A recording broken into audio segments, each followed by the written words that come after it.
এক জায়গায় যাইতে গেলে অত তাড়াহুড়া করা উচিত নয়। দেখেন অতিরিক্ত বেশি তাড়াহুড়া করতে গিয়ে ওই বাইটার অবস্থাটা কি হয়েছিল দেখছেন।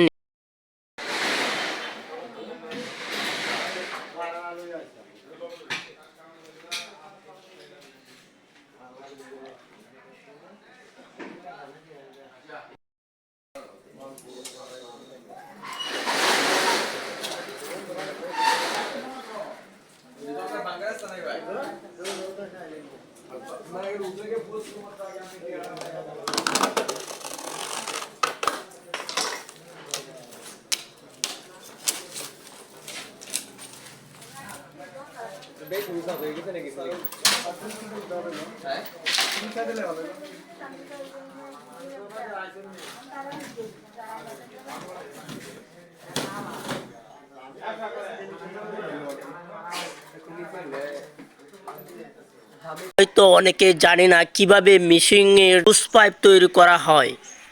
আমরা হয়তো অনেকে জানি না ভাই কিভাবে লুজ পাইপ তৈরি করা হয়, মেশিং এর দ্বারাতে লুজ পাইপ তৈরি করা হয়। যদি আপনারা না দেখেন আমার ভিডিওটি তাহলে বুঝতে পারবেন না। অসাধারণ কি সুন্দরভাবে লুজ পাইপ তৈরি করা হচ্ছে। ওই ভাইটার কি বুদ্ধি রে ভাই, দেখেন এখন বিমের রড রিং তৈরি করতে আলাদা মেশিং এর প্রয়োজন নাই। এই যেখানে বিম ফিটিং করা হয় সেখানে রিং তৈরি করা যায়।